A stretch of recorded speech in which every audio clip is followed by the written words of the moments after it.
This show is for everyone working at the coalface. Digital, business, marketing, social. This is At the Coalface with your host, Jason Greenwood.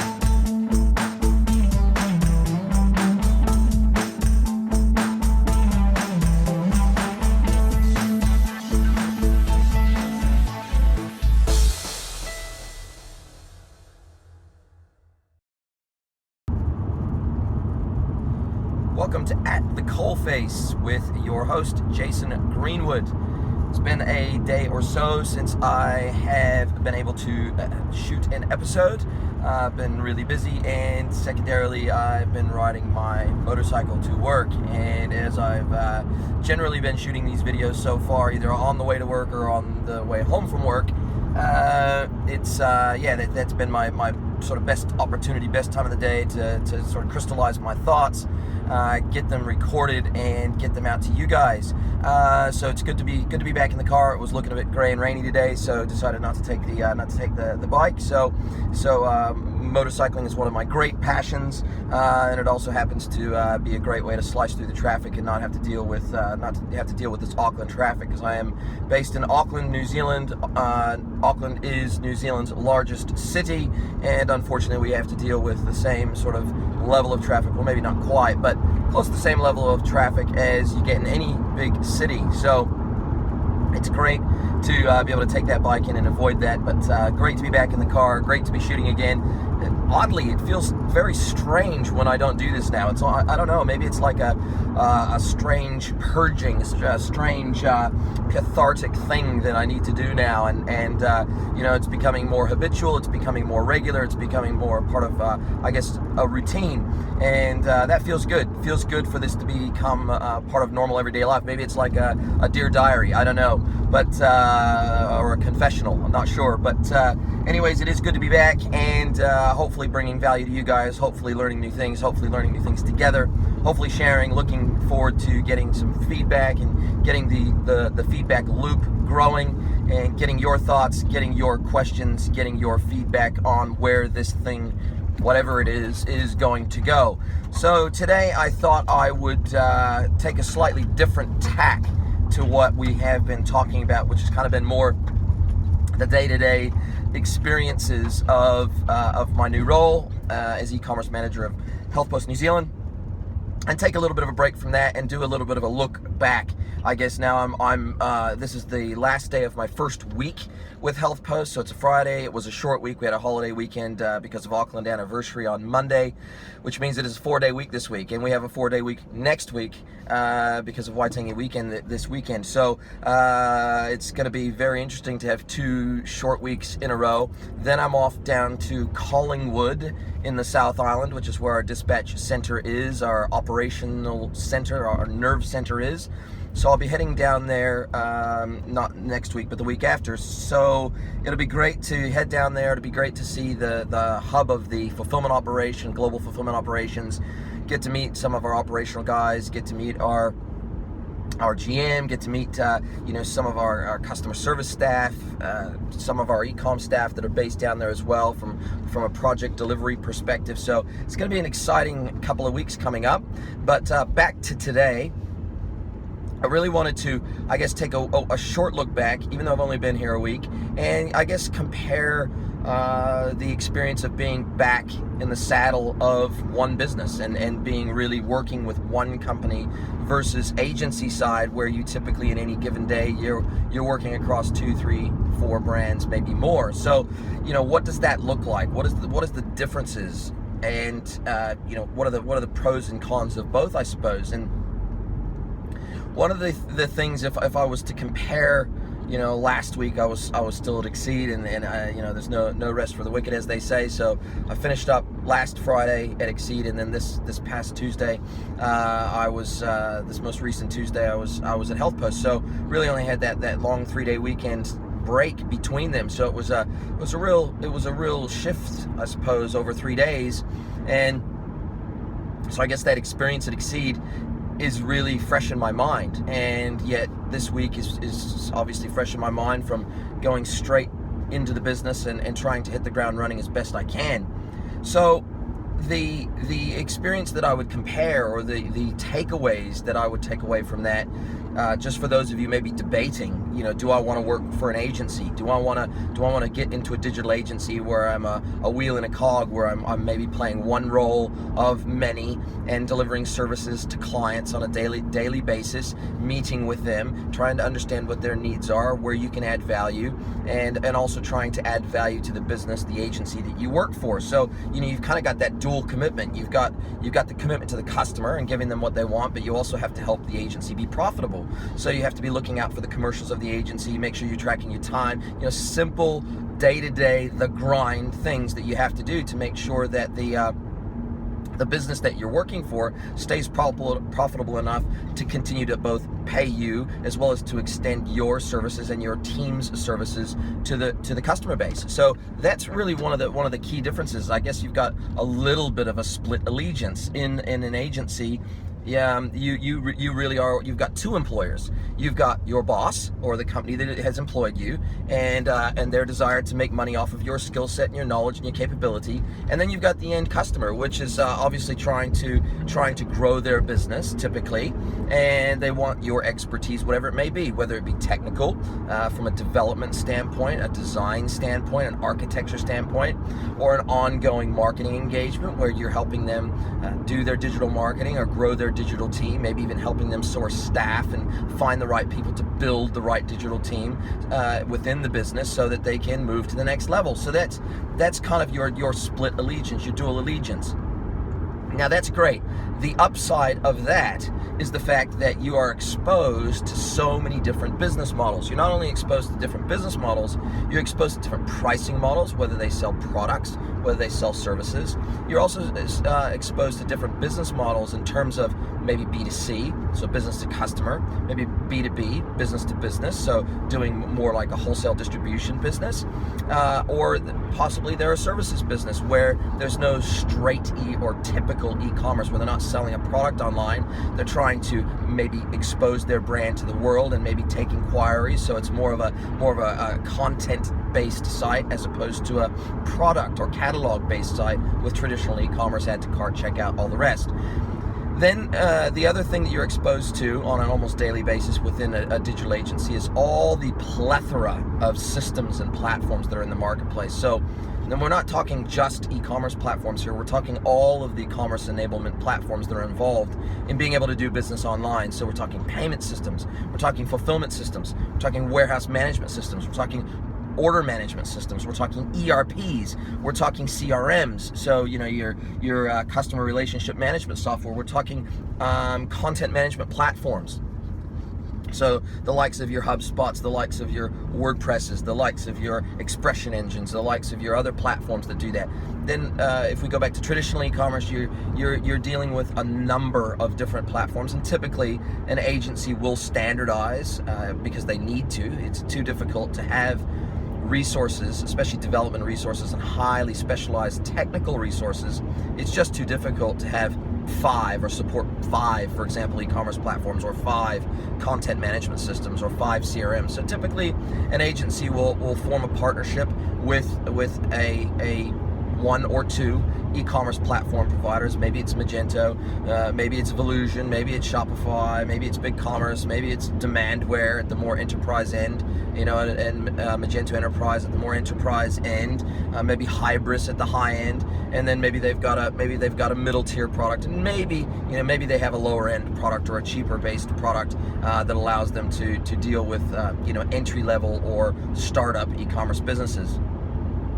So that really is the difference, and you're architecting around so many different technology stacks when you're working agency side. So, you're trying to plug them all together with forms of integration to where the data between those systems can be shared and leveraged. And so you have a single source of truth typically for your financials. You've got a single source of truth for the customer data. You've got a single source of truth for your product data. You've got a single source of truth for your order data. So really what you're trying to do is you're trying to go into a business as an agency. Your goal typically when you first engage with a customer, if you're not engaging straight off the bat for managed services or ongoing services, then you typically are going in and you're pitching for a new website build. Let's be honest, that's typically how you get brought in. You know, they either go out to RFP, which is request for proposal, and they're asking you to do a pitch effectively of what you would recommend that they do to meet their objectives or meet their goals. And sometimes they'll give you a really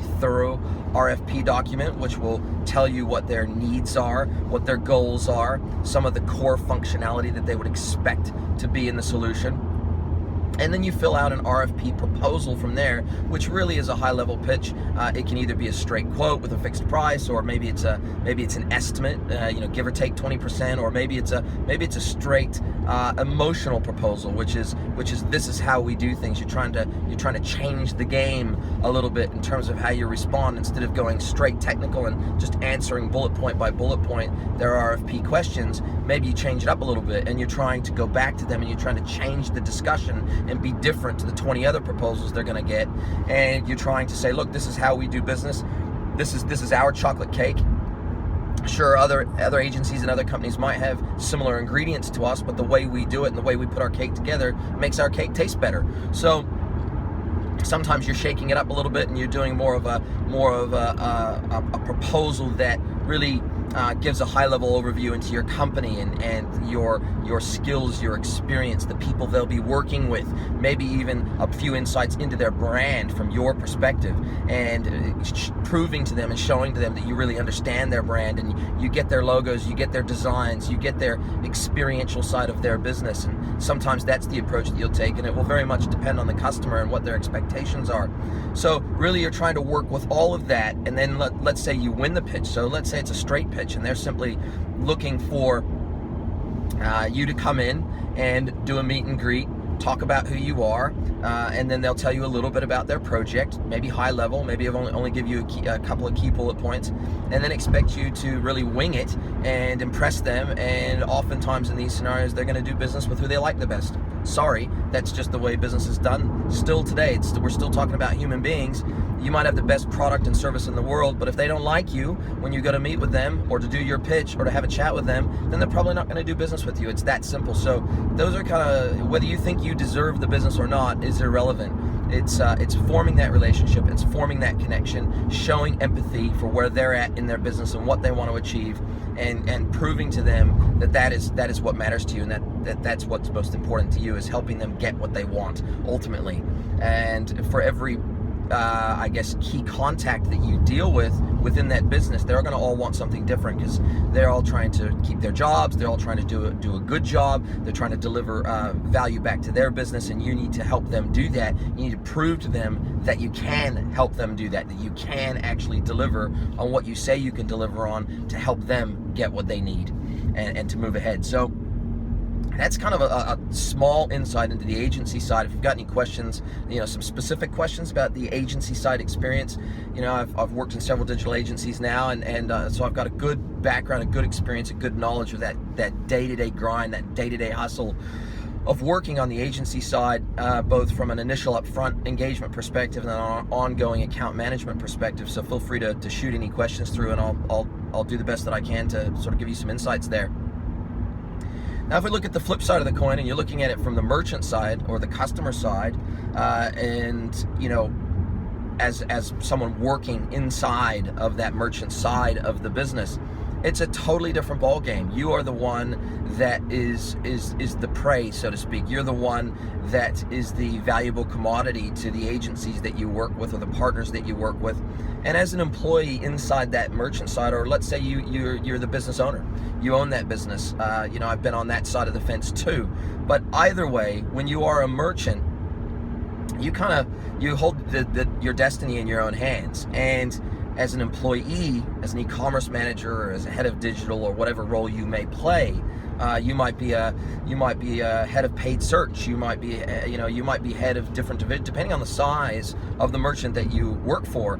They might have a very small digital team, and you might be it. And any of the things you can't do, you may have to deal with an agency. You may have to deal with a partner to fill out and add to those resources. If you're a bigger company, then it's highly likely you'll have a a multifunctional, multi-talented, multi-disciplined digital team that will then take on a lot of those responsibilities that you would maybe traditionally hand out to a partner resource. And that's always that's an exciting time, building out a digital team, building out in an ideal world, every business would basically be digitally driven. It would be digitally led. It would be the biggest department in the business. It would have the most resources. It would be the not only the sales driver or the revenue driver in the business, so above the line, but it would also be the area of the business that drove the most innovation internally. It would be the division of the business that managed your costs, because through technology and automation and integration, and it would be the side of the business that really added the most value across the company, above the line and below the line. So, but the reality is that many businesses today still don't understand the importance of digital. They don't understand the importance of automation. They don't understand the importance of technology. They don't understand the importance of being able to communicate your brand to the world across all digital platforms and touch points and devices. They still don't appreciate the fact that every single one of your customers are digital customers. That's just that simple. Whether they're researching you and finding you online first, looking at your product catalog online, whether they are engaging with you across social media online before they ever talk to you, whether doing research about your directors on LinkedIn, whether they're doing all of those things, and they are doing all of those things, from a straight Google search all the way down to the deepest dive they can do online about the people that they're going to engage with within your business.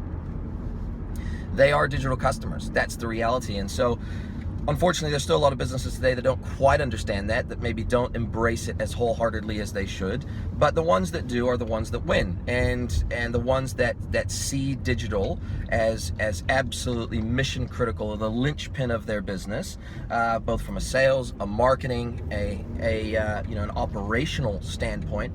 If they see technology really as an absolute enabler in every area of the business, and they embrace that and they invest in it, both from a people and a technology perspective, then those are the businesses that are going to win. It's just that simple, and I've seen it every single day. For my entire career, I've seen the businesses that place a huge and overemphasize the importance of digital in their business. Those are the businesses that win. Those are the businesses that are the most profitable. Those are the businesses that have the lowest costs. Those are the businesses that from simple things in terms of cutting their cost for paper and stationery and all of the other things inside a business. When you are a manually process-driven business, the costs are exceptionally high, not only for people, but for the physical hardware and everything else that is required to make a business run operationally.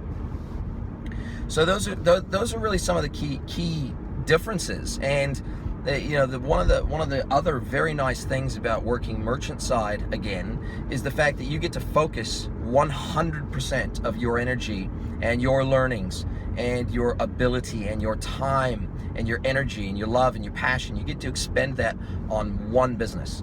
And there's a lot to be said for that. Yeah, absolutely. There's a lot to be said for the other side, on the agency side, which is you get exposed to so many different things. You see so many different architectures. You see so many different pricing models. You see so many different everything. And I guess on the merchant side, what you gain is an absolute laser focus on one business and its customers, the people that matter to that business. One group of staff that you can develop deep relationships with, as opposed to broad relationships in the digital agency space, or the tech services space. You're developing kind of broad relationships with a lot of different customers and their relevant staff that you have to work with on a day-to-day basis. But the relationships can't be very deep by definition, because you're not living and breathing inside that business every single day. You're providing a service as an external provider, as an external advisor to that business.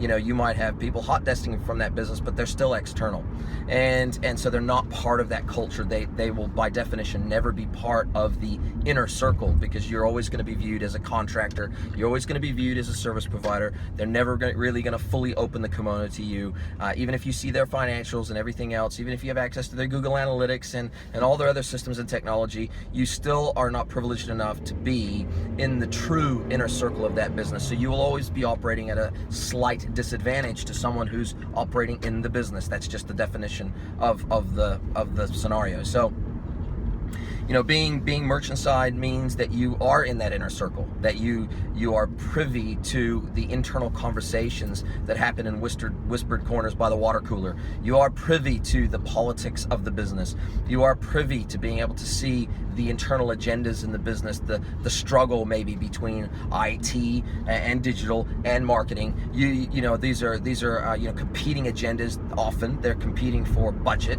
They're competing for, you know, attention with the bosses. They're competing for attention with the CFO or the CMO or the CXOs, whoever that group of people are that run that business. They're competing for time, attention, budget, and really that, you know, they're looking to improve their own careers. So there's an element of politics there in every business that you're privy to, and that gives you some real insights into what your limitations are going to be or what your opportunities are within that business, and it allows you to leverage the skill sets of the people that you work with really deeply, because you know what those are on quite an intimate level, versus as an agency you come in and you might do 2 or 3 sessions of workshops and discovery sessions, and that's about it, and then you'll often work with clients remotely from then on out, or infrequently meeting with them in person. And I guess that's that face-to-face contact is so important, to be able to read people and to judge what their emotional state is, and to have a better understanding of really what they want, not only out of life but out of business and out of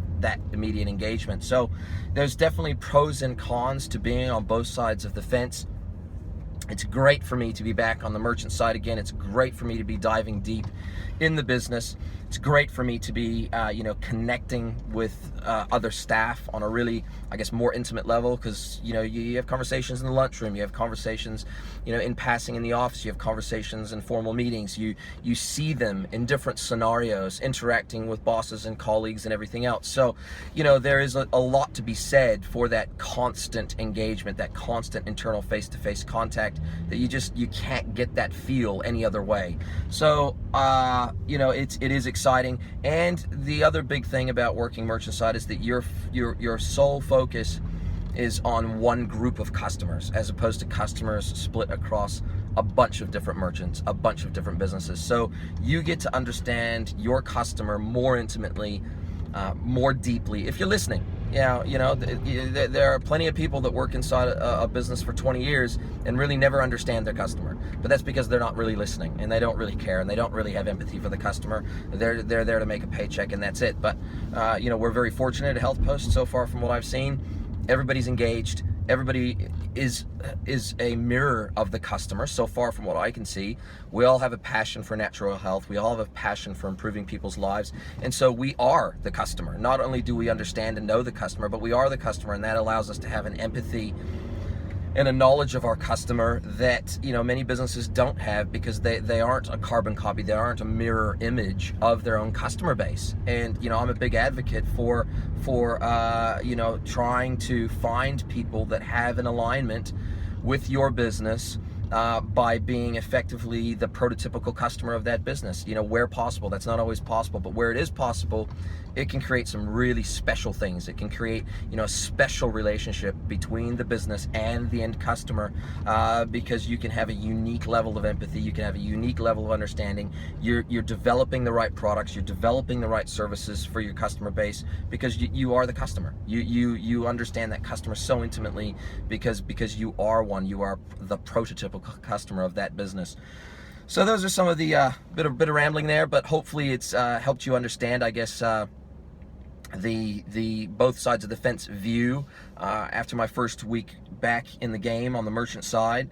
And yeah, well, like I said, we're going into a long weekend here, so it's Friday here in New Zealand and Australia down under. So hopefully the crew down on this side of the world has a fantastic weekend, and the team in New Zealand has a great long weekend, holiday weekend. And yeah, so have a good one, folks, and I'll try to get back to you with another episode, possibly even this weekend. Bye.